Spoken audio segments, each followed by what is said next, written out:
पढ़ लिया क्या लेसन? लेसन पढ़ लिया?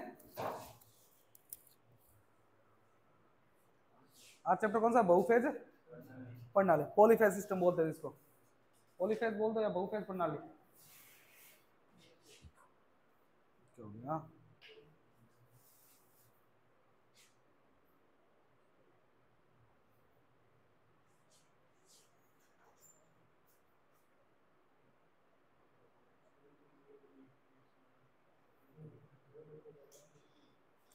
चले गए आप? चलो आज पढ़ोगे बहुफेज प्रणाली। बहु का मतलब क्या होता है?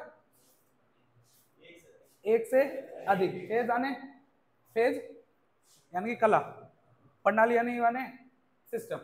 चलो, एक से अधिक फेजों की प्रणाली को क्या बोलता है? बहुफेज प्रणाली। एक से अधिक फेजों के समूह को क्या बोलेंगे? बहुफेज प्रणाली। सबसे पहले जो फेज आए थे, फेज कितने प्रकार के पढ़ोगे आप? बहुफेज सिस्टम थे। मैंने कहा सर जरूरत ही क्यों पड़ी? पहले तो ये पता होना चाहिए। तो जब अपने पास सिंगल फेज था, सिंगल फेज सिस्टम था, तो थ्री फेज क्यों बनाया? या सीधा थ्री फेज आया है, पहले टू फेज भी आया होगा? दिमाग में सवाल बनता है। चले, अपने पास सिस्टम है, एक तो सिंगल फेज और एक कौन सा है? Double phase. और एक कौन सा है? Three phase. सबसे ज्यादा यूज होने वाला फेज कौन सा है? कॉपी किताब बंद कर दो, सुन दे फाइल पे। सबसे ज्यादा यूज होता है सिंगल फेज और थ्री फेज। सिंगल फेज और थ्री फेज होता। मैं आपको छोटा सा इसके बारे में दो फेज के बारे में बताता हूँ। 3 से 4 बातें याद रखनी खाली इसके बारे में। पहला तो इसका उपयोग कहाँ होता है? उपयोग पूछेगा, फिर इसका पूछेगा कोण, दोनों फेजों के बीच में कोण कितने डिग्री होता है, फिर इसकी पूछेगा शक्ति। 3 चीजें याद रखना, तीनों में से एक सवाल आ जाएगा। चले, उपयोग अगर पूछे तो कहाँ होता है? ऊष्मीय कार्य, यानी कि कहाँ होता है? विद्युत भट्टी में। कहाँ लगा होता है? विद्युत विद्युत भट्टी में जो मोटर लगी होती है वो कितने फेज वाली होती है? 2 फेज वाली। कितने फेज वाली होती है? 2 फेज वाली। कोण पूछेगा, दोनों फेजों के बीच कोण कितने डिग्री होता है? तो कितना बताओगे? 90 डिग्री। दोनों फेजों के बीच कितना डिग्री कोण होता है? 90 डिग्री होता है। चलूँ क्या आगे? उसके बाद अगर टोटल पावर निकालनी हो तो पीटी कैसे निकालोगे?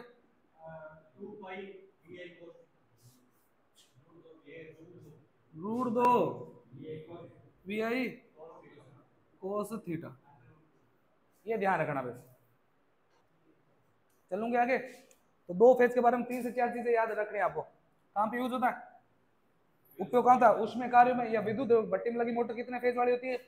2 फेज वाली। दोनों फेजों के बीच में कोण कितने डिग्री? 90 डिग्री। शक्ति टोटल पावर निकालने होता है root 2 V I cos theta. ये टोटल हो गया। चलूंगे आगे। एक आपको याद रखना, एक अगर यूज अगर याद रख सकते हो तो रखना उपयोग। एक और उपयोग फेज क्रम प्रदर्शक मोटर में। कहाँ होता है? फेज क्रम प्रदर्शक मोटर, प्रदर्शक मोटर, फेज क्रम प्रदर्शक मोटर। फेज क्रम ज्ञात करने के लिए होता है। चलूंगे आगे। अब बात करते हैं सर, जब अपने पास ऑलरेडी सिंगल फेज था, ऑलरेडी क्या था? सिंगल फेज था, तो 2 फेज और 3 फेज की जरूरत ही क्यों पड़ी? फेज तो कितने बने थे? काफी रहने बड़े थे। 1 phase, 2 phase, 3 phase, 4 phase, 5 phase, 6 phase, 7, 8, 9, 10 ऐसे बने थे। चलो आगे। लेकिन नॉर्मली अपने जो यूज में वो काम कितने में जाके हो गया था काम अपना? 3 फेज में। तो 3 फेज में रुक गए था आगे। चलूंगी आगे। जब अपने पास कोई चीज पहले से मौजूद है और दूसरी चीज ला रहे, इसका मतलब क्या? पहले चीज में कोई ना कोई कमियां है। भाई नया फोन ला रहे हैं ना अपन, तो पहले फोन में कोई ना कुछ क्या हो चुकी है? कमी हो चुकी है, या नया अपडेट वर्जन आ गया होगा। इसीलिए तो आप क्या कर रहे हो? नया फोन ला रहे हैं। तो जब अपने पास ऑलरेडी सिंगल फेज था तो 3 फेज क्यों आया? चलूं क्या आगे? अच्छा, मैंने कहा सर सबसे पहले क्या करनी पड़ेगी आपको? कमियां। चलूं आगे। जीवन में आपको याद रखे ना रखे, लेकिन आपकी कमियों को हमेशा याद रखा जाएगा। आप किसी के 100 भले कर दो, भूल जाएगा। एक बुरा काम कर दो, उसको जीवन भर याद रखेगा। तो हर एक चीज की याद रखने उसकी कमी को क्या रखना पड़ेगा आपको? याद। एक की कमी याद रखोगे, दूसरे की क्या पूरी हो जाएगी? अच्छाइयां पूरी हो जाएगी। कैसे सर? जिसको अपन टेक्निकल भाषा में बोलते हैं हानियां। एक में हानि पता कर लेंगे, दूसरे का लाभ ऑटोमेटिकली पता चल जाएगा। अच्छा, सिंगल फेज है। सिंगल फेज की सबसे पहले खास बात क्या थी? इसके अंदर मोटर क्या नहीं थी? मोटर सेल्फ स्टार्ट नहीं होती। सेल्फ स्टार्ट नहीं होती, नहीं होती। सिंगल फेज की मोटर क्या सेल्फ स्टार्ट होती है? नहीं होती। आप घर के अंदर जाते हो, पंखा कूलर चालू करते हो, जैसे स्विच ऑन किया सीधा ऑटोमेटिक चालू नहीं हो जाता क्या? वो तो सेल्फ स्टार्ट हो रहा है ना। आपके घर में कौन सी मोटर है? सिंगल फेज की है।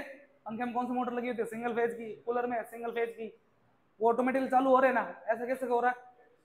जबकि क्या बोल रहा है, सिंगल फेज की मोटर सेल्फ स्टार्ट होती नहीं है। सिंगल फेज की मोटर क्या नहीं होती सर? तो वहां क्या हो रहा है? वहां पे एक फेज को दो फेजों में बांटा जाता है, एक फेज को दो फेजों में बांटा जाता है, इसी कारण से घूमता हुआ चुंबकीय क्षेत्र बनेगा। कोई भी एक आदमी ना तो कभी जीत सकता है ना कभी हार सकता है। हारने जीतने के लिए कम से कम कितनी चीजें चाहिए? दो। तो वैसे किसी चीज को घुमाने के लिए कितने चुंबकीय क्षेत्र चाहिए आपको? दो। इसमें से एक तो कमजोर होना चाहिए, एक क्या होना चाहिए? ताकतवर होना चाहिए। दोनों के बीच में क्या होती है? क्रिया प्रतिक्रिया होगी, या तो आकर्षण होगा या प्रतिक्रिया। बीच में लगी चीज को क्या करेंगे? या तो वो खींचेंगे या क्या दे देंगे? धक्का। जिससे बीच में लगी चीज क्या करने लगती है? रोटेट करने लगती है, और मोटर क्या हो जाती है? सेल्फ स्टार्ट हो जाती है। याद रखना, सिंगल फेज की मोटर सेल्फ स्टार्ट, लेकिन कर कैसे कर सकते हैं? एक फेज को और कैसे बांटते हैं? कैपेसिटर के द्वारा, वो आगे की बात है। तो सिंगल फेज की मोटर सेल्फ स्टार्ट नहीं होती। अगला, किसी भी मोटर को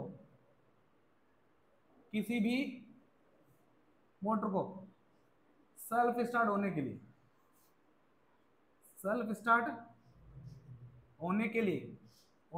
कम से कम कितने फेजों की आवश्यकता होती है? कम से कम कितने फेजों की आवश्यकता होती है? दो फेजों की आवश्यकता। दो फेजों की आवश्यकता होती है। किसी भी मोटर को सेल्फ स्टार्ट करना है आपको, तो कम से कम कितने फेजों की आवश्यकता होगी आपको? दो फेजों की आवश्यकता होती है। चलो आगे। तो ये तो कौन सा कितने फेज? एक था, तो मोटर कैसे सेल्फ स्टार्ट होगी? अगला, सिंगल फेज में दो चुंबकीय क्षेत्र नहीं है ना। दो फेज में इसका दो चुंबकीय क्षेत्र नहीं है। इसका मतलब क्या याद रख लेंगे? सिंगल फेज में घूमता हुआ चुंबकीय क्षेत्र नहीं बनता। घूमता हुआ चुंबकीय क्षेत्र नहीं बनता। आगे क्या मेरी बात समझ में? चलो आगे। अगला, सिंगल फेज की जो मोटर होती है, सिंगल फेज की मोटर में धारा का मान क्या होता है? धारा का मान अधिकतम होता है। क्या होता है? अधिकतम होता है। चलूंगी आगे। अब सुनना, जब धारा ज्यादा है, जब धारा क्या है? ज्यादा है, तो पावर फैक्टर क्या हो जाता है?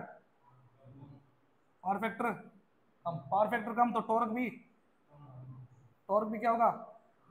कम। टॉर्क कम। सुनना, धारा ज्यादा तो पावर फैक्टर कम, पावर फैक्टर कम तो टॉर्क भी कम। टॉर्क कम हो गया मतलब दक्षता क्या होगी? दक्षता भी क्या होगी? कम। दक्षता भी कम होगी।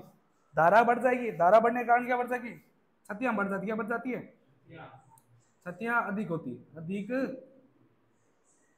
मैंने कैसे समझाने कैसे? तो क्षति कैसे निकलती है? ऊपर क्षति आई स्क्वायर आर से। धारा ज्यादा होगी तो क्षति कैसे बढ़ेगी? वर्ग के रूप में नहीं बढ़ेगी क्या? तो मैंने एक ही लाइन में सारा से निपटा दिया। दोबारा सुन लेना, सिंगल फेज की मोटर में क्या होता है? धारा का मान अधिक होगा। धारा का मान अधिक होगा तो क्षति का मान क्या बढ़ जाता है? मोटरों में बढ़ जाएगा। क्षतियां क्या हो जाएगी? बढ़ जाएगी। क्षति कॉपर लॉस निकालने का फॉर्मूला क्या होता है? आई स्क्वायर सी एल बराबर आई स्क्वायर आर। अगर धारा ज्यादा तो पावर फैक्टर कम, पावर फैक्टर कम तो टॉर्क कम, टॉर्क भी कम हो गया तो दक्षता भी क्या हो जाएगी? कम। ये सारी इसकी क्या थी? कमियां थी। आगे क्या मेरी बात समझ में? अब ये सारी कमियां हैं तो ये हानियां, तो इसके ये क्या बन जाएंगे? लाभ। अब क्या लिखेंगे? थ्री फेज मोटर क्या होती है? सेल्फ स्टार्ट होती है। थ्री फेज की मोटर क्या होती है? सेल्फ है। लिख लेते हैं एक बार, उतारो इतना।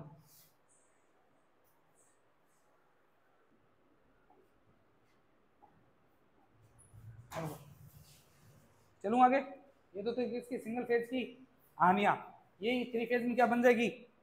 लाभ बन जाएगा। सीधी सी बात है। तो सबसे पहले लाभ क्या लिखेंगे थ्री फेज के अंदर? थ्री फेज मोटर है सेल्फ स्टार्ट है होती, पहले बात तो ये सेल्फ स्टार्ट नहीं होती तो वो होगी। किसी भी मोटर को सेल्फ स्टार्ट में कितने आवश्यकता है फेजों की? इसमें कितने? तो ज्यादा ही मिल रहा है, कम थोड़ी है, तो घूमता हुआ चुंबकीय क्षेत्र भी बन जाएगा। अगला, एक से अधिक चुंबकीय क्षेत्र, इसका मतलब क्या बनेगा इसमें, घूमता हुआ चुंबकीय क्षेत्र क्या होता है, बनता है। थ्री फेज है ना, तो घूमता हुआ चुंबकीय क्षेत्र बनता है। अच्छा, घूमते हुए चुंबकीय क्षेत्र की गति, घूमते हुए चुंबकीय क्षेत्र की गति क्या कहलाती है, घूमते हुए चुंबकीय क्षेत्र की गति क्या कहलाती है, क्षेत्र की गति सिंक्रोनस गति कहलाती है। क्या कहलाती है, सिंक्रोनस गति, जिसको एनएस बोलते हैं, सिंक्रोनस गति कहलाती है, कहलाती है। आरपीएम में मापा जाता है, राउंड पर मिनट में। अगला, सिंगल फेज मोटर में क्या था, धारा का मान ज्यादा था, इसमें धारा का मान क्या होता है, धारा कम तो पावर फैक्टर ज्यादा, पावर फैक्टर ज्यादा तो मतलब टॉर्क भी ज्यादा, टॉर्क ज्यादा इसका मतलब दक्षता, दक्षता भी ज्यादा। धारा कम इसका मतलब हानियां क्या होगी, कम। हानियां क्या होती है, कम होती है। चलूंगे आगे, उतार लो फिर चलते चले। कोई दिक्कत समझे, परेशानी। सिंगल फेज में दो, सिंगल फेज है उसमें कौन कितने डिग्री, 90 डिग्री। दो फेज में 90 डिग्री, तीन थ्री फेज में 120 डिग्री कौन होता है। चलूँ आगे। अगला, आप समझेंगे क्या, इससे संबंधित परिभाषा है कुछ, परिभाषा आप लोग ही बताओगे, परिभाषा जिससे पूछो बताते जाना। परिभाषा सबसे पहले तो आपको पढ़ने क्या, फेज वोल्टता, फेज वोल्टता। एक आपको पढ़नी है फेज करंट, दो चीजें हैं, फेज वोल्टता और फेज करंट। किसको बोलते हैं सदा, फेज वोल्टता किसको बोलते हैं,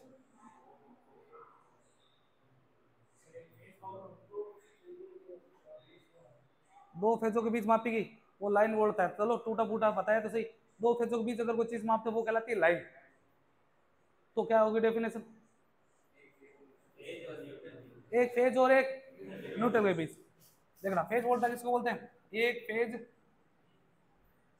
एक फेज तथा न्यूट्रल के बीच, न्यूट्रल के बीच मापी गई, मापी गई वोल्टता, वोल्ट क्या कहलाती है, फेज वोल्टता। प्रदेश किससे करेंगे इसको, वीपी, फेज वोल्टेज, या किससे कर देंगे, ईपी। कर ली तो फेज करंट क्या हो जाएगा, एक फेज तथा एक न्यूट्रल के बीच मापी गई करंट, एक फेज तथा न्यूट्रल के बीच मापी गई करंट क्या कहलाती है, फेज करंट कहलाती है। प्रदेश किससे कर देंगे, आईपी या, अरे आईपी या आई से, आईपी से करेंगे इसको, तो आईपी बोलते हैं। प्रदेश किससे कर देंगे, फेज करंट यानी कि आईपी। फिर आप पढ़ो एक लाइन वोल्टता, लाइन वोल्टता और क्या पढ़ोगे, लाइन करंट, लाइन वोल्टता और लाइन करंट। लाइन का जहां पे भी लाइन नाम आ जाए तो क्या करना है, लाइन वोल्टता किसको बोलेंगे, दो फेजों के बीच मापी गई, दो फेजों के बीच मापी गई, दो फेजों के बीच, फेजों के बीच मापी गई, मापी गई वोल्टता क्या कहलाती है, लाइन वोल्टता, लाइन वोल्टता। पद से किसे कर देंगे, ईएल या वीएल, ईएल या लाइन वोल्टता, लाइन वोल्टता। लाइन करंट का क्या बना लेंगे, दो, बोलो तो, दो फेजों के बीच मापी गई करंट क्या कहलाती है, लाइन करंट कहलाती है। प्रदेश किससे कर देंगे, आई एल से, किससे कर देंगे, आई एल से। ए कहलाती है आपकी क्या, फेज पावर, फेज पावर, ये मेरे को ऊपर करवाना था, फेज पावर। जहां पे फेज नाम आएगा किसका नाम याद रखना आपको, और एक फेज और एक न्यूट्रल के बीच, एक फेज, एक फेज तथा एक न्यूट्रल के बीच मापी गई शक्ति क्या कहलाती है? फेज पावर कहलाती है। फेज पावर कहलाती है, जिसको किस क्या बोलते हैं? पीपी बोलते हैं। क्या बोलते हैं? Phase power. को दिक्कत समस्या परेशानी हो जाएगा ना? आप लोगों को कैसे याद रखना है? ये सारी डेफिनेशन याद नहीं रखनी, आपको याद रखना है ये वाली चीज जो मैं बता रहा हूँ। आपको लिखना है एक तरफ पी एक तरफ पी। लिख दिया पीपी, एक तरफ लिखेंगे पी और एन। पी और एन, पी का मतलब फेज, पी का मतलब अगर किन्हीं दो फेजों के बीच कोई चीज माप रहे हो तो क्या लगेगा? लाइन लगेगा। क्या लगेगा? लाइन। अगर एक फेज और एक न्यूट्रल के बीच कोई चीज माप रहे हो तो वहां क्या नाम लग जाएगा? फेज। अब चाहे आप कुछ ही माप लो, अगर वोल्टेज माप रहे हो दो फेजों के बीच तो लाइन है वोल्टेज। करंट माप रहे हो दो फेजों के बीच तो लाइन है करंट हो जाएगा। अगर किसी एक फेज और न्यूट्रल के बीच क्या माप रहे हो? वोल्टेज माप रहे हो तो क्या बन जाएगा? Phase voltage. और करंट मापोगे तो फेज करंट। तो इतना ही याद रखना आपको, तो हो जाएगा ना? कोई दिक्कत समस्या परेशानी यहाँ तक उतारो फिर।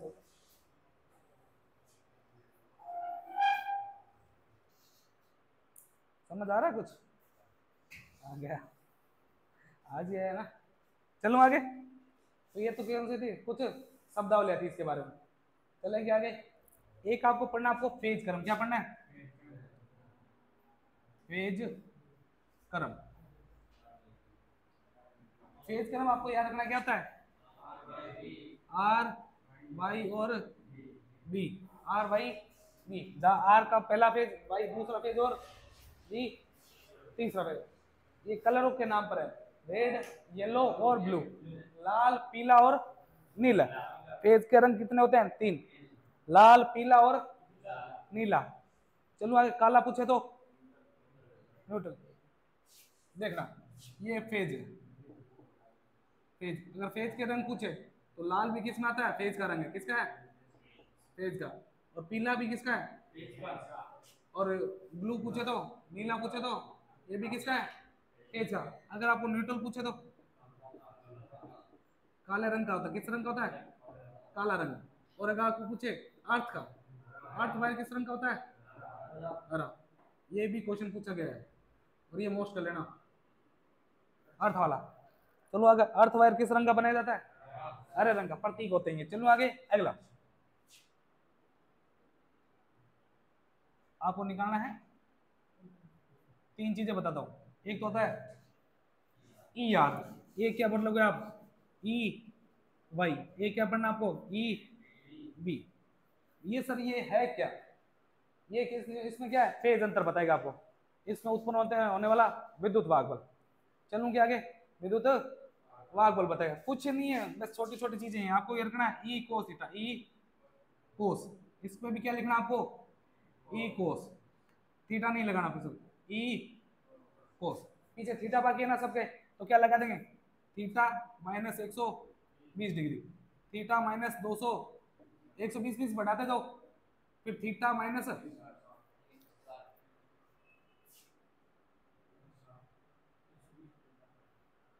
थीटा प्लस 120 भी तो लिख सकते हैं। अंतर कितने का होना चाहिए? 120 डिग्री। अंतर कितने का करना आपको? 20 डिग्री। या इसकी जगह ये भी तो लिख सकते हैं, इसमें जोड़ना है 360, तो 0 डिग्री बन जाएगा ना वापस। चलूं क्या आगे? तीनों में कितना होना चाहिए? 120 डिग्री का अंतर होना चाहिए। कितना होना चाहिए? 120 डिग्री का अंतर। तो तीनों फेजों के बीच में कोण कितने डिग्री होता है? 120 डिग्री का। फॉर्मूला खुद ही बना लेंगे, नहीं बना सकते क्या? ज्यादा हार्ड थोड़ी, कुछ ही नहीं करना। ई कोस थीटा, ई कोस थीटा लिखना, थीटा की जगह 120 डिग्री क्या डाल लेना, अंतर डाल देना। चलें क्या आगे? अगला फिर आपको पूछना है फेज क्रम। फेज क्रम क्या होता है? फेज क्रम 2 प्रकार का होता है। कितने प्रकार का होता है? 2 प्रकार का फेज क्रम। फेज क्रम कितने प्रकार का होता है? 2 प्रकार का। मैंने कहा सर कौन कौन सा? एक तो होता है कौन सा? दक्षिणावर्त। कैसा होता है? दक्षिणावर्त, जिसको बोलता है धनात्मक। क्या बोलते हैं? धनात्मक फेज क्रम। धनात्मक फेज क्रम। एक होता है कैसा? वामावर्त। कैसा होता है? वामावर्त। इसको क्या क्या बोलते हो? ऋणात्मक, ऋणात्मक फेज क्रम। तो फेज क्रम कितने प्रकार का? दो प्रकार, कौन कौन सा? धनात्मक और ऋणात्मक, या क्या बोल देंगे दक्षिणावर्त या वामावर्त, या क्या बोल सकते हैं क्लॉकवाइज और एंटी क्लॉक। ये क्या बन जाएगा? क्लॉक बन जाएगा, और ये क्या बन जाएगा? Anti clock. चलेंगे आगे, क्लॉकवाइज और एंटी क्लॉकवाइज।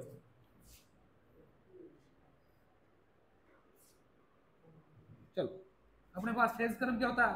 आर वाई और बी। फेज क्रम यही तो होता है, आर वाई बी। धनात्मक चलना है तो पहला क्या चलेगा? R Y B. ये कैसा है? दक्षिणावर्ती, तो घड़ी की दिशा में चलना है। आर वाई बना लिया, फिर किसको पकड़ लो? वाई को। तो क्या लिख दूंगा? वाई फिर बी फिर आर, फिर इसको छोड़ो, इसको पकड़ लो, क्या लिख दें? B R Y. ये कैसा है? क्लॉकवाइज। और फेज क्रम भी सही है एकदम, फेज क्रम भी कैसा ही है? सही। अगर ये ऑप्शन ना मिले तो ये दोनों मिल जाएंगे तो भी तो सही है, नहीं लगा सकते क्या? तो याद रखना कैसा है, आपको पूछा जाएगा सही फेज क्रम बताओ, सही फेज क्रम बताओ। सीधा ये मिल जाता तो सोने में सुहागा है, नहीं मिला तो ये दोनों भी तो सही है, तो ये भी आपको चेक करना पड़ेगा। चलूंगे आगे। अगला एंटी क्लॉक पूछ लेता तो आपको, कोई नहीं, दो फेज क्या कर दो आपस में बदल दो। जैसे मैंने पहले आर को आर रखा, फिर क्या बदल दिया? B Y. पहले आर को तो आर को अपनी जगह रखा, बी और वाई को क्या कर दिया? बदल दिया। फिर क्या रखूंगा? बी को अपनी जगह रखूंगा, वाई को क्या रख दिया मैंने? बीच में। वाई कहां पड़ा? बीच में। इन दोनों क्या कर दूं? चेंज। बी पीछे था तो कहां ले आऊं? आगे। आर को कहां फेंक दूं? पीछे। समझ आ रही है मेरी बात? अब किसको पकड़ूं लूंगा? बी को। बी को पकड़ा, इन दोनों क्या कर दूं? चेंज। ये लो, ये कैसा हो गया? कहां हो गया? अच्छा शाबाश। अब क्या कर लेंगे? बी रहेगा कहां पे? बीच में। वाई रहेगा यहाँ, आर रहेगा यहाँ। Y B R, Y B. अरे ये तो क्लॉकवाइज बन गया। Y R B, Y R B, ये बनेगा। चलो आगे, ये कैसा बन गया? Anticlockwise. चलो आगे, एक आपसे पूछा जाएगा क्या? समांतर क्रम। समांतर क्रम किसको बोलते हैं? जिसमें आर वाई बी क्या होता है? तीनों समांतर। शून्य फेज क्रम बोलते हैं। क्या बोलते हैं इसको? शून्य फेज क्रम बोलते हैं। मैं यहां लिख देता हूं, एक आपको याद रखना, शून्य फेज क्रम। करवा रखा आपको तो पहले, शून्य फेज क्रम। शून्य फेज क्रम कितना क्या होता है? आर वाई बी तीनों किसमें होते हैं? समांतर क्रम। किसमें होते हैं? तीनों ही समांतर क्रम होते हैं। आर वाई बी तीनों किस क्रम में होंगे? समांतर क्रम में होते हैं। अगला, शून्य फेज क्रम का प्रयोग मोटरों में नहीं होता। कहां नहीं होता? मोटर में यूज नहीं होता। चलूंगे आगे।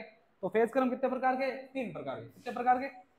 धनात्मक, ऋणात्मक और शून्य। धनात्मक, ऋणात्मक और धनात्मक के अंदर तो खुद बना लेंगे, ऋणात्मक के अंदर भी खुद बना लेंगे, शून्य के अंदर याद रखना आपको आर बाई बी तीनों क्या होते हैं? फेज क्रम जो होते हैं समांतर क्रम में होते हैं। किसमें होते हैं? समांतर क्रम होते हैं। और मोटर में इनका प्रयोग नहीं होता। मोटर में प्रयोग इसका नहीं होता। उतारो फिर चलते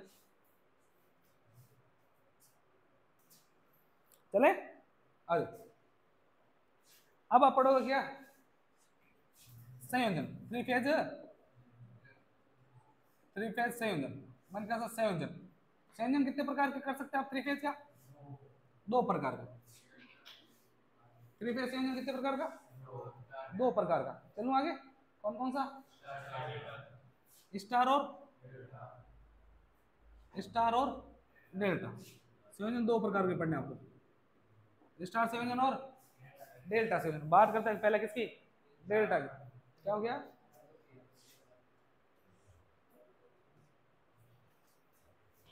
स्टार संयोजन, इसको क्या बोलते हैं? तारा संयोजन। क्या बोलते हैं? तारा संयोजन। थ्री फेज संयोजन कितने प्रकार है? दो प्रकार, स्टार और डेल्टा। अपन पढ़ेंगे पहले स्टार। स्टार संयोजन क्या बोलते हैं? तारा संयोजन। डायग्राम कुछ इसका ऐसा बनता है।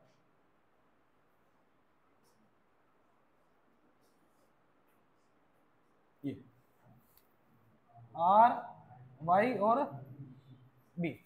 चलो आगे, बीच में ये कॉमन पॉइंट होता है, कॉमन करके क्या निकाल लिया जाता है? न्यूट्रल निकाल लिया जाता है। चलो आगे, कोण अगर पूछे तीनों फेजों के बीच कोण कितने डिग्री होता है?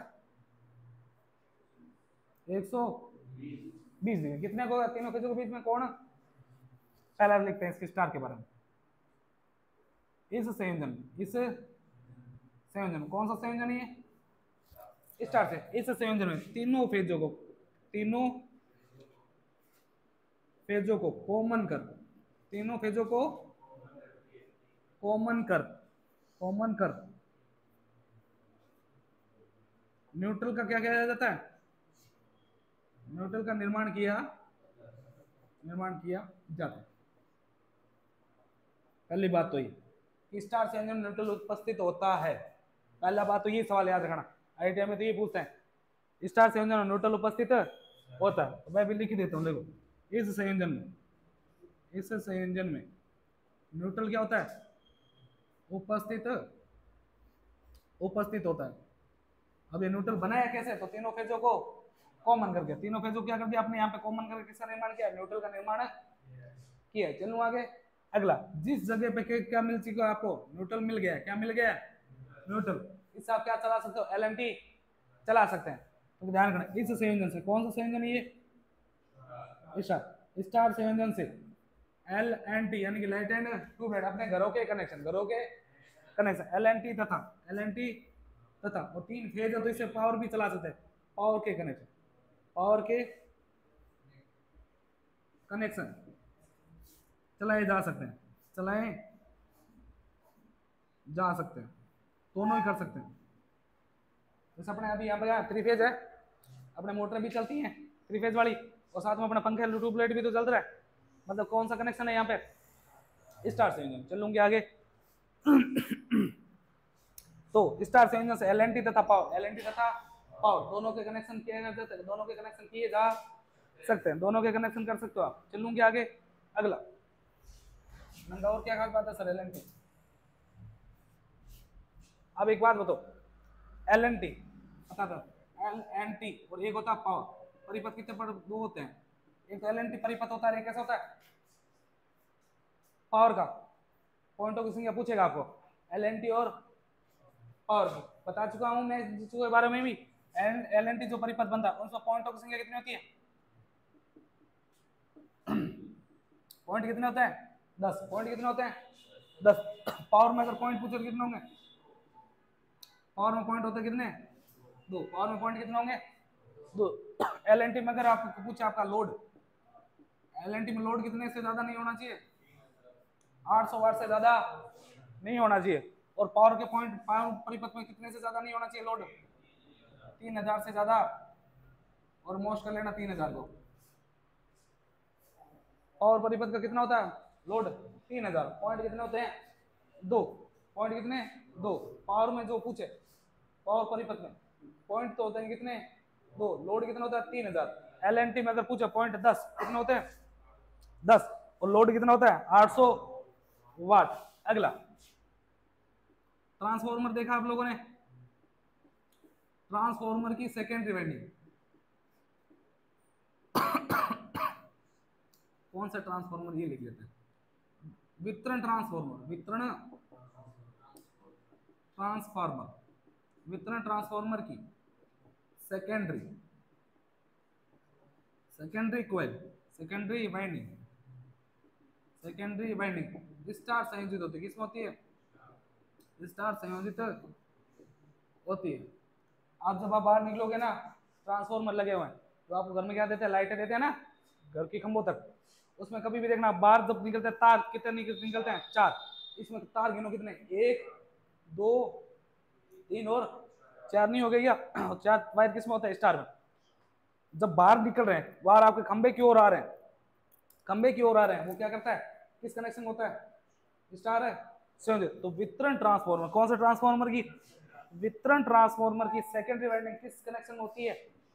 स्टार संयोजित होती है। कैसे होती है? स्टार संयोजित। अगला,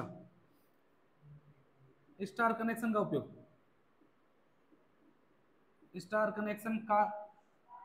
उपयोग, वोल्टता कम करने हेतु किया जाता है। वोल्टता कम करने हेतु किया जाता है। मैंने कहा सर ये बताने वाली बात थी नहीं।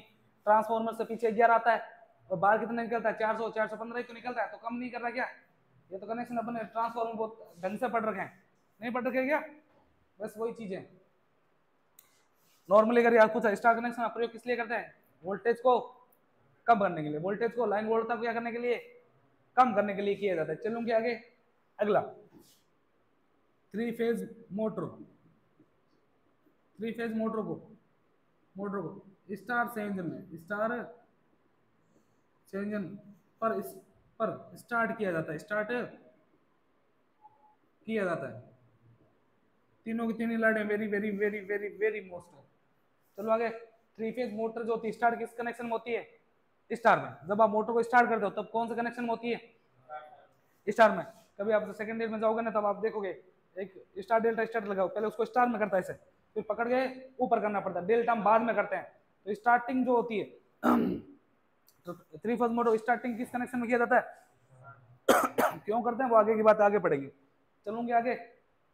आप पढ़ने इनके बीच में संबंध क्या पढ़ने? दोबारा एक बार देख लो।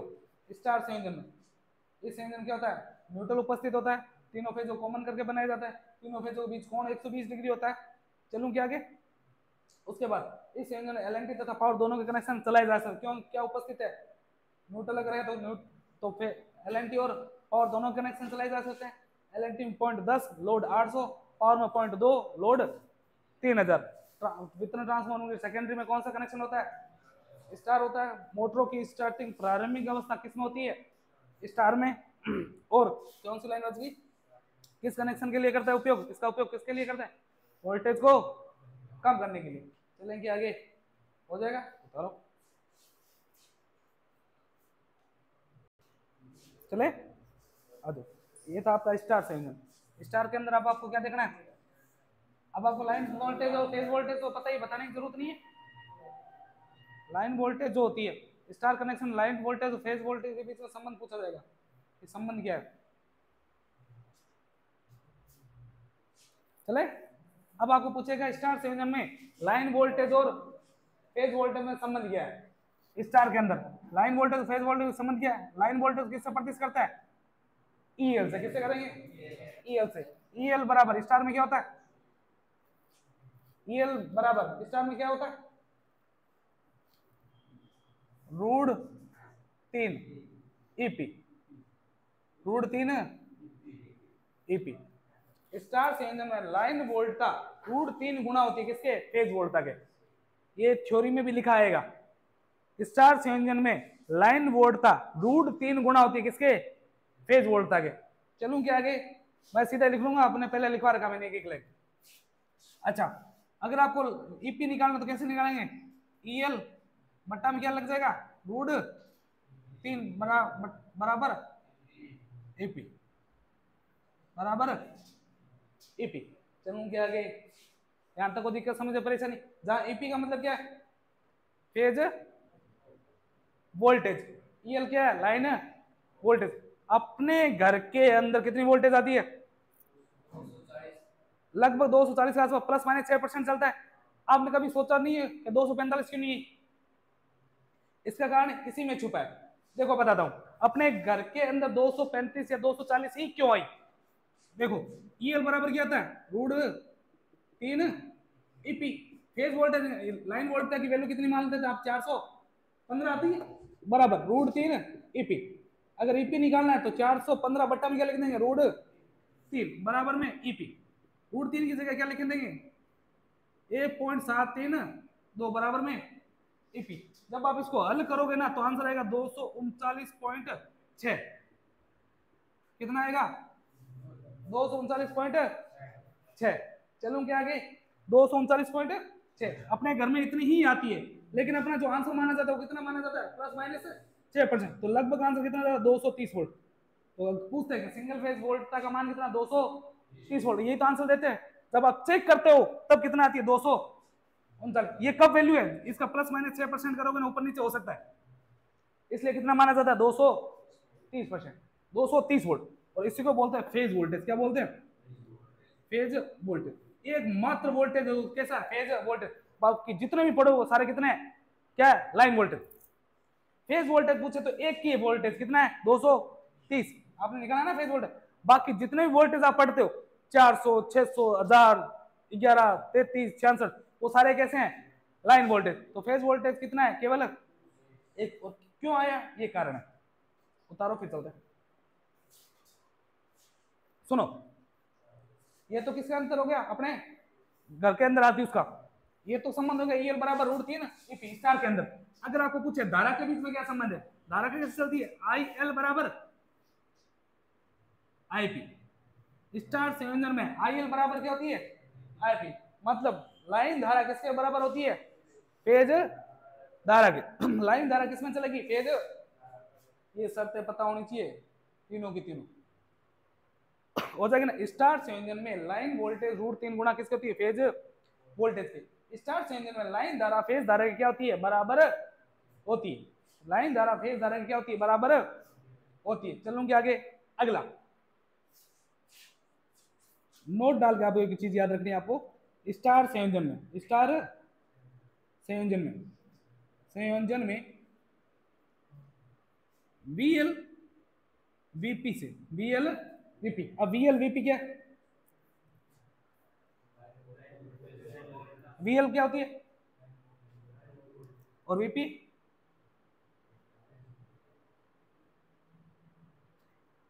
ये तो होगी लाइन वोल्टेज। VP क्या?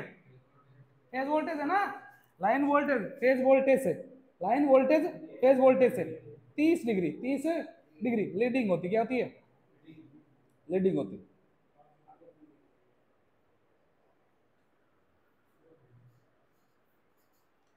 फेज वोल्टेज जो होती, सॉरी लाइन वोल्टेज क्या होती है? फेज वोल्टेज से 30 डिग्री लीडिंग, यानी कि अग्रगामी होता है। ऐसे कंफ्यूजन से क्यों देख रहा है? उतारो आप चलो डेल्टा के ऊपर। क्या हो गया? Star complete. चालू करना है किसको? डेल्टा को। डेल्टा संयोजन चले गया आगे। ये कौन सा संयोजन है? डेल्टा संयोजन है। इसका और कोई नाम है क्या? हाँ? डेल्टा संयोजन है। डायग्राम इसका ऐसा बनेगा।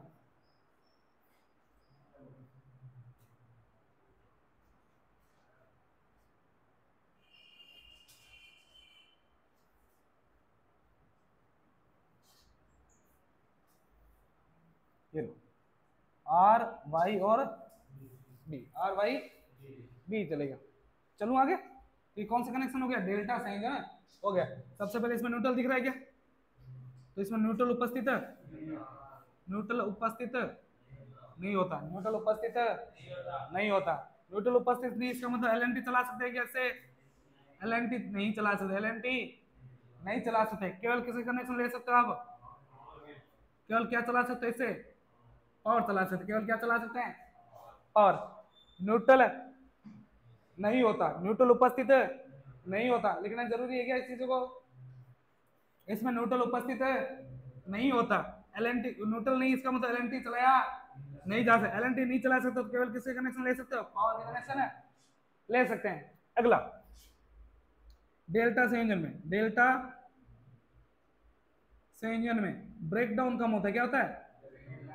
ब्रेकडाउन कम होता है। कम होता है। ब्रेकडाउन वही होता है जहां पे क्या होता है? न्यूट्रल होता है। जहां पे क्या होता है? न्यूट्रल होता है। चलूंगे आगे। तो न्यूट्रल किस में था? स्टार में। स्टार में ब्रेकडाउन क्या होता है? ज्यादा। डेल्टा में ब्रेकडाउन क्या होता है? कम, क्योंकि न्यूट्रल उपस्थित नहीं होता। चलूंगे आगे। अगला इसके अंदर शर्त आपको याद रखनी है कि इसके अंदर लाइन वोल्टेज होती है। लाइन वोल्टेज बराबर किसकी होती है? Phase voltage. डेल्टा संयोजन में, डेल्टा संयोजन में लाइन वोल्टेज फेज वोल्टेज की क्या होती है? बराबर होती है।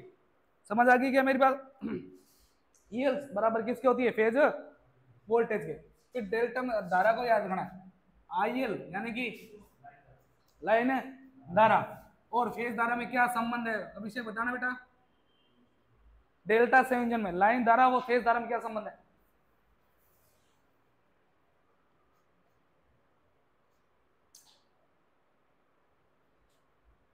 लाइन धारा और फेज धारा में क्या संबंध है? मनीष, मैं बता रहा हूँ इस चैप्टर में, पूरा चैप्टर में यही चीज है, एक ये और एक शक्ति मापन, और कुछ नहीं।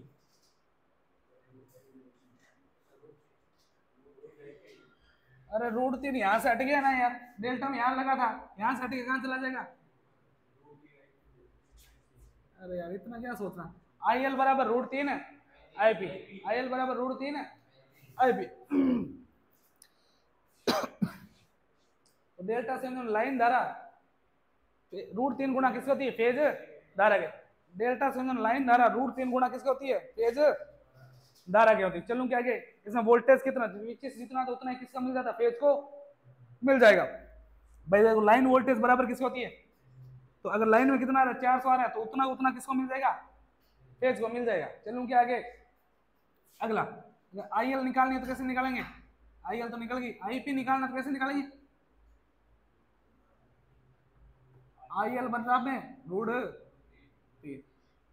आगे क्या मेरी बात समझ में हो जाएगा? अगला, इसमें जो फेज वोल्टेज होती है, फेज वोल्टेज लाइन वोल्टेज से 30 डिग्री अग्रगामी होती है, यानी कि लीडिंग होती है, अग्रगामी होती है। फेज वोल्टेज होती है लाइन वोल्टेज से क्या होती है? 30 डिग्री अग्रगामी होती है। अगला हो जाएगा ना यहां तक? फिर वही उपयोग पूछेगा, ट्रांसफॉर्मर, वितरण ट्रांसफॉर्मर। कौन सा ट्रांसफॉर्मर? वितरण ट्रांसफॉर्मर की प्राइमरी किस किस कनेक्टेड होती है? वितरण ट्रांसफॉर्मर की प्राइमरी जो होती है किस में कनेक्टेड होती है? डेल्टा संयोजित होती है। कैसे होती है? डेल्टा संयोजित होती है। कभी भी देखना ट्रांसफॉर्मर जाओ ना, बाहर तो कितने तार निकल रहे? 3, लेकिन पीछे से कितने आ रहे? केवल 3 तार आ रहे। पीछे से कितने आ रहे? केवल बाहर कितने निकलेंगे? 4। सेकेंडरी में 4 है, लेकिन पीछे से कितने आ रहे हैं? इसमें 3 ही देखो। तो प्राइमरी किस में होती है? वितरण ट्रांसफॉर्मर की प्राइमरी किस में कनेक्टेड होती है? डेल्टा संयोजित होती है। अगला, three phase motor, three phase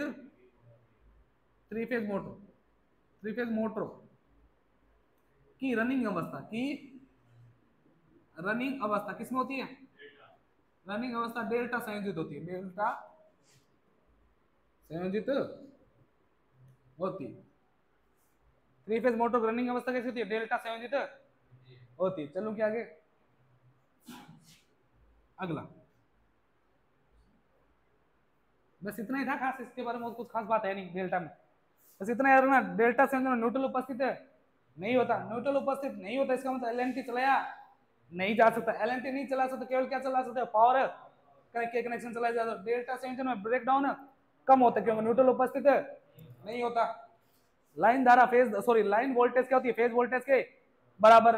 line धारा रूट 3 गुना किसको होती है? फेज करंट के। फेज करंट और लाइन धारा क्या 30 डिग्री अगर कम होती है? फेज धारा क्या चलती है? लाइन धारा से 30 डिग्री। ट्रांसफॉर्मर की प्राइमरी किस में होती है? वितरण ट्रांसफॉर्मर की प्राइमरी डेल्टा में, और थ्री फेज मोटर की रनिंग अवस्था किसमें होती है? डेल्टा में। चलूं क्या आगे, अब आगे देखो, यदि नोट डाल के याद रखना, यदि तीन फेज में से एक फेज उड़ जाए तो क्या होगा? मोटर चलती रहेगी, रुक जाएगी, धीमा चलेगी, कितना चलेगी? मोटर क्या हो जाएगी? धीरे हो जाएगी ना। ये तो 3 फेज मिलकर काम करते हैं, क्या काम करें? केवल 2 फेज काम करें। तो यदि 3 फेज में से एक फेज अगर उड़ जाए ना, तो मोटर 58% लोड पर काम करती है, कार्य करेगी। कितना लोड लेगी? केवल 58%। पूर्ण दक्षता से काम नहीं करे। कारण क्या इसका? एक फेज नहीं है ना, एक तो 3 आदमी मिलकर काम करे, कितने आदमी मिलकर करते हैं? 2 आदमी। तो दक्षता ऑटोमेटिकली कम होनी यहां तक दिक्कत समझ से परेशान लग रही तो बताओ, हो जाएगा? बताओ फिर चलते चले। अब क्या बच गया? अपने कनेक्शन हो गए। अब आपको पढ़नी है क्या? शक्ति। जैसा सिंगल फेज सीधा लिख देता, शक्ति वैसे करवा देता। सिंगल फेज में पावर ज्ञात करनी है आपको, एक किस में बात करनी है आपको? थ्री फेज में पावर क्या करनी, एक करनी है आपको, स्टार दे देता हूं, किसमें करनी है, स्टार का सिंबल ये होता है, डेल्टा का सिंबल ये होता है, ये डेल्टा का सिंबल। चलो आगे, सिंगल फेज में अगर पावर पूछे तो कैसे निकलेगी, वी आई पी बराबर वी आई कोस थीटा, वो कोस थीटा। थ्री फेज में अगर पूछे तो 3 into V I cos theta, star delta पूछे तो √3 वी आई कोस थीटा। वो सारे के सारे लाइन के हैं, ध्यान रखना, सारे के सारे किसमें, लाइन के। चलो आगे, सिंगल फेज का पूछे तो V I cos theta, three phase का पूछे तो 3 वी आई कोस थीटा, और स्टार डेल्टा पूछे तो, हालांकि है कौन सा ये भी थ्री फेज ही है, लेकिन कनेक्शन क्या आ गए, स्टार डेल्टा का, तो क्या लग जाएगा, √3 वी आई कोस थीटा। चलेंगे आगे, अब आप पढ़ोगे शक्ति, तो पढ़ी रहे, शक्ति के अंदर आपको पहले दो लोड पढ़ने हैं, लोड, मैंने कहा सर लोड कौन कौन सा, दो लोड होते हैं, एक तो होता है संतुलित लोड, कैसा होता है, संतुलित लोड, और एक लोड होता है कैसा, पहले संतुलित लोड पढ़ लेते, संतुलित लोड किसको बोलते हैं, तो बता सकते हैं संतुलित लोड किसे, लोड दो प्रकार के पढ़ाए थे आपको, संतुलित और असंतुलित। संतुलित लोड किसको बोलते हैं, कॉपी देखनी पड़े ना तब तो, फिर तो लालच है यार। संतुलित लोड तीनों फेजों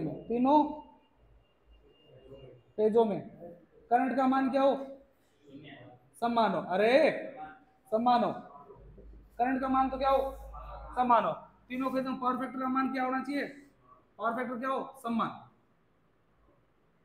वोल्टता का मान क्या होना चाहिए, समान, वोल्टता क्या होनी चाहिए, समान, और न्यूट्रल में करंट कितना होना चाहिए, 0, न्यूट्रल में करंट कितना होना चाहिए, न्यूट्रल करंट कितनी होनी चाहिए, न्यूट्रल करंट शून्य हो, ऐसा लोड क्या कहलाता है, संतुलित लोड क्या, भाई तीन फेज है, तीनों फेज में क्या होता है, करंट समान चल रही, वोल्टेज समान चल रहा है, पावर फैक्टर समान चल रहा है, न्यूट्रल में करंट कितना है, 0, तो लोड कैसा हुआ, संतुलित लोड हुआ।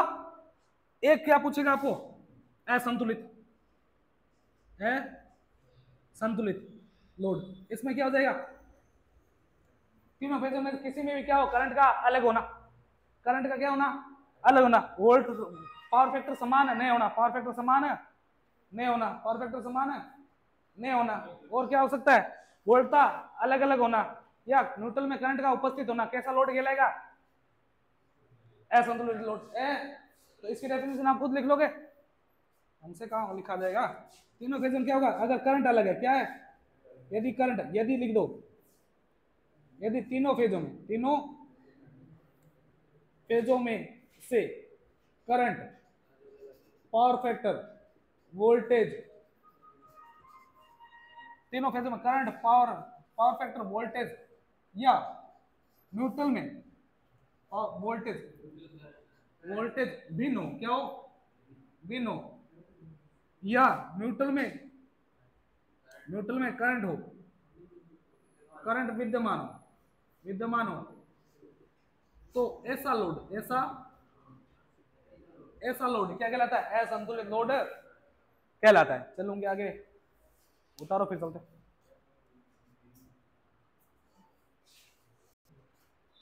चलो आगे, संतुलित असंतुलित लोड हो गया। अब आपको पढ़नी है शक्ति मापन विधियां, शक्ति मापन विधियां, शक्ति मापन विधियां कितने प्रकार की, थ्री फेज में 3 प्रकार की, मैंने कहा सर कौन कौन सी, एक तो है 1 वाट मीटर विधि, 1 वाट मीटर विधि, दूसरी कौन सी है, 2 वाट मीटर विधि, तीसरी कौन सी पढ़ोगे, 3 वाट मीटर विधि। चलो आगे, अब 1 वाट मीटर विधि है, आपके पास मीटर कितना है, 1 मीटर है, चलो आगे, और 3 फेज में मापना है, चलो आगे, तो किस पे काम करेगा ये, तीनों फेजों में से किसी एक पे लगा दो, और 3 से क्या कर दो, गुणा, तीनों फेजों में से एक पे किसी पे लगा दो, किसी एक फेज पे क्या लगा दो, वाट मीटर लगा दो, चलो आगे, और उसको 3 से क्या कर दो, गुणा, मैंने कैसे समझा नहीं, कैसे, ये लगा हुआ आपको,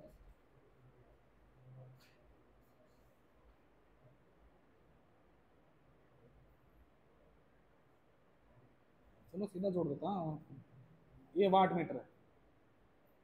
चलो आगे, ये न्यूट्रल मिल गया यहाँ से, ये कुछ ना कुछ शक्ति बताएगा। अगर इसका मैं निकाल लूं इस फेज का और 3 से गुणा करूं तो टोटल नहीं निकल जाएगा? कब निकलेगा? जब इस तीनों का क्या हो, लोड समान हो। इसमें जितनी वोल्टेज चल रही है उतनी इसमें चलनी चाहिए, उतनी इसमें चलनी चाहिए। जैसे मान लो इसमें 5 वोल्ट है, इसमें भी कितना होना चाहिए, इसमें भी। इसमें मान लो धारा कितनी है, तो इसकी भी कितनी होनी चाहिए, इसकी भी धारा कितनी होनी चाहिए, 2 एम्पियर। तो इसको देखो गुणा करो, 5 दूनी 10 वाट। एक बार कोस थीटा को अपन नेग्लेक्ट करें तो 5 दूनी 10 वाट। एक फेज पे कितना वाट आ रहा है, तो तीनों का कितना आएगा, 30। कब आएगा? जब तीनों फेजों पे क्या हो, लोड समान हो। लोड समान होने का मतलब किस पे काम करेगी ये विधि? केवल कौन से लोड पे काम करती है? केवल संतुलित लोड पर कार्य करेगी, कार्य करती है। लाइन समझ आ गई क्या मेरी? हो जाएगा ना? टोटल शक्ति कैसे निकलेगी, पी टी बराबर 3 इंटू पी, 3 इंटू पी। इसी एक के निकाल के 3 से क्या कर दो, गुणा। जैसे इस एक की कितनी थी, 10, 3 से गुणा कर दो, 30 वाट। 2 वाट मीटर विधि तो सबसे भयंकर ही करेंगे, 3 वाट मीटर विधि पहले कर लेते हैं। अच्छा, वाट मीटर कितने यूज होते हैं एक वाट मीटर विधि में? वाट मीटर की संख्या, वाट मीटर की संख्या, एक वाट मीटर विधि में कितने वाट मीटर होते हैं? एक। कितने होते हैं? एक ही होगा। 3 वाट मीटर विधि है, वाट मीटर की संख्या कितनी होगी, वाट मीटर कितने होंगे, 3 होंगे। तीनों फेजों पे क्या लगा दो, इसी का ही तो अलग रूप आ गया। लोड समान है तो क्या लगा देंगे, 1 वाट मीटर। तीनों पर लोड अलग अलग तो कितने वाट मीटर लगा देंगे, तीनों को जोड़ लेंगे, 3 वाट मीटर लगते हैं। संख्या में कितने लगते हैं, 3। तीनों फेजों पर, तीनों पेजों पर अलग अलग अलग अलग वाट मीटर लगाए जाते हैं, वाट मीटर लगाए जाते हैं और तीनों को जोड़ लेते हैं। चलो आगे, यूज कहाँ होता है, संतुलित और असंतुलित दोनों पे। संतुलित लोड तथा असंतुलित, संतुलित लोड दोनों पे होता है। लोड दोनों पर क्या करता है, कार्य करता है, कार्य करती है। विधि दोनों पे क्या करती है, कार्य करती है। संतुलित तथा असंतुलित दोनों पर। सिंगल सेम है तो भी लगा दो, अलग अलग तो भी लगा दो, काम हो जाएगा। टोटल शक्ति कैसे निकलेगी, पीटी बराबर पहले वाट मीटर की शक्ति, दूसरे की शक्ति और तीसरे की शक्ति, P1 प्लस P2 प्लस ये केवल किस पे काम करते हैं, संतुलित लोड पर। और एक किस पे काम करेगी, संतुलित और असंतुलित दोनों पे। उतारो फिर चलते चले। अब आपको चालू क्या करना है, 2 वाट मीटर विधि सबसे काम आने वाली, सबसे ज्यादा क्वेश्चन पूछने वाली चीज है। तो ध्यान से पढ़ना, इसी से सवाल बनेंगे कंपटीशन में भी और आपके यहाँ पे भी। 2 वाट मीटर विधि, पहली बात तो यूज अगर पूछे कौन से लोड पे यूज होती है, संतुलित तथा असंतुलित दोनों लोड पे काम होती है। संतुलित दोनों लोड पर क्या होती है, कार्य करती है। अब एक बताओ, 1 वाट मीटर विधि अच्छी है, 3 वाट मीटर विधि अच्छी है या ये? कारण कैसे, दोनों लोड पे काम करेगी, वाट मीटर भी कितने लगे, 2। वाट मीटर की संख्या भी क्या होगी, कम होगी, खर्चा कम लगेगा। तो सर्वाधिक उपयोग होने वाली विधि बनी कि नहीं बनी, सर्वाधिक उपयोग होने वाली विधि कौन सी है, 2 वाट मीटर विधि, 2 वाट मीटर विधि। अगला, टोटल शक्ति पूछा कैसे निकलेगी, पी टी बराबर P1 प्लस P2, लेकिन अलग अलग कंडीशन में P1 प्लस P2। अभी के लिए अपन ऐसे ये मान सकते हैं ना, टोटल कैसे निकलेगी, P1 प्लस P2। चलूंगे आगे, लेकिन इसके अंदर क्या देखा जाता है, दोनों वाट मीटर के बीच में कोण देखा जाता है। क्या देखा जाता है, कोण। क्या देखा जाता है, कोण। उसका निकालने का फॉर्मूला होता है क्या,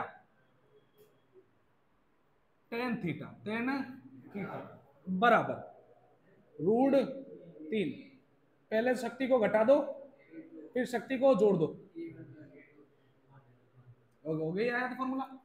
√3 पहले शक्ति को घटा दो फिर शक्ति को P1 माइनस P2 बटा P1 प्लस P2। इससे क्या निकल जाएगा? थीटा। इससे क्या निकल जाएगा? थीटा। और उसकी वैल्यू कहाँ रख देंगे? कोस में रख देंगे। किस में रख देंगे? कोस में। एक एक करके निकाल कर देख बताया हो अपन ने, तो एक एक चीज निकाली हुई है, दोबारा नहीं निकालेंगे। कुछ एक इंपॉर्टेंट चीज को कौन डिग्री बनता है वो लिख लेते हैं अपन।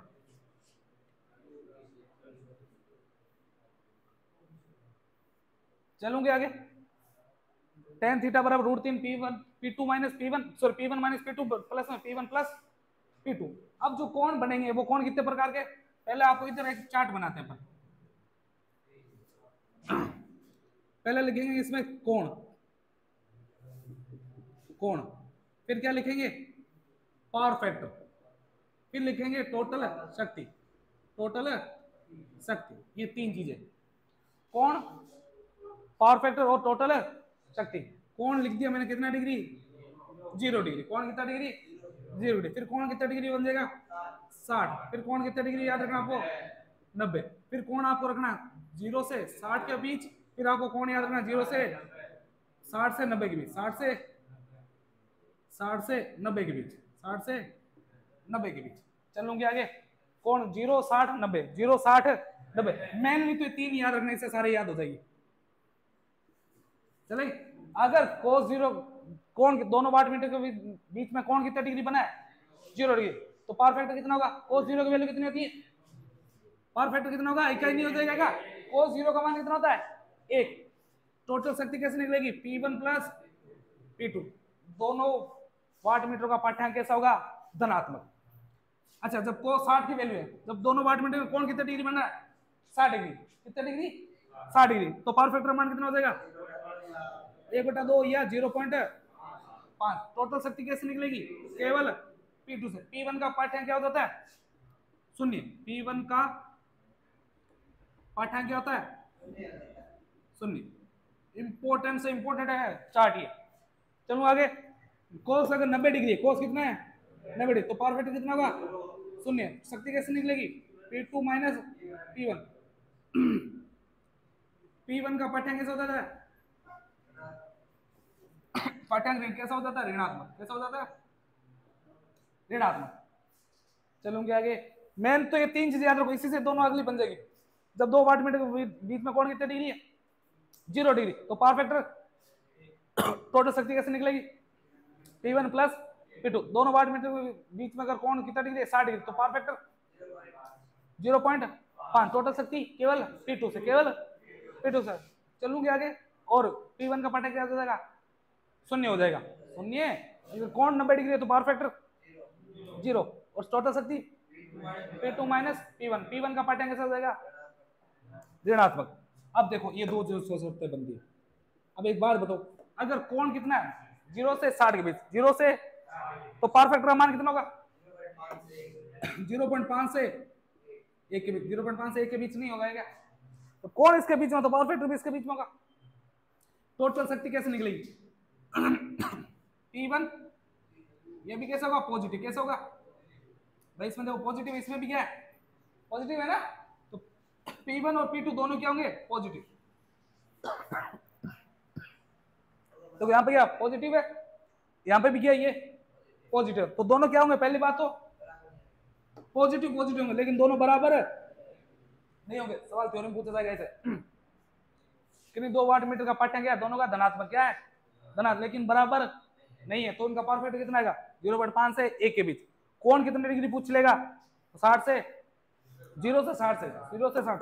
अच्छा 60 डिग्री को बनाते हैं, 60 से 90 के बीच। 60 से पावर फैक्टर कितना होगा? 0 से 0.5 के बीच। 0 से 0.5 के बीच। टोटल शक्ति देखो। अब इसके अंदर देखो, एक तो क्या पॉजिटिव है, नहीं है क्या ये पॉजिटिव? एक क्या आ गया? एक आ गया नेगेटिव। 1 मीटर का पाठ्यांक क्या आ गया? नेगेटिव। लेकिन दोनों बराबर है नहीं होंगे, दोनों बराबर है, बराबर 0 आ जाएगा ना। एक को कम एक को ज्यादा होना ही।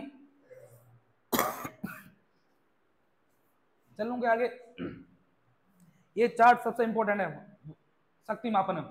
5 कोण याद रखना है, 0 60 90, 0 से 60 और 60 से 90। 0 अगर cos 0 डिग्री तो पावर फैक्टर 1 होगा। टोटल शक्ति P1 plus P2। cos 60 degree तो पावर फैक्टर 0.5। शक्ति केवल P2 से। P1 का पाठ्यांक क्या हो जाएगा? 0। कोण अगर 90 डिग्री है तो पावर फैक्टर 0। टोटल शक्ति P2 माइनस P1, P1 का पाठ्यांक क्या जाएगा 0, सॉरी ऋणात्मक। कोण अगर 0 से 60 के बीच है तो परफेक्ट 0.5 से 1 के बीच, दोनों पॉजिटिव होंगे, दोनों पाठ्यांक कैसे होंगे पॉजिटिव, लेकिन बराबर नहीं होंगे। अगर 60 से 90 तो परफेक्ट कितना होगा 0 से 0.5 के बीच, लेकिन एक पॉजिटिव और एक नेगेटिव, दोनों पाठ्यांक क्या नहीं होंगे बराबर नहीं होंगे। यहाँ तक कोई दिक्कत समस्या परेशानी देखो फिर चलते हैं।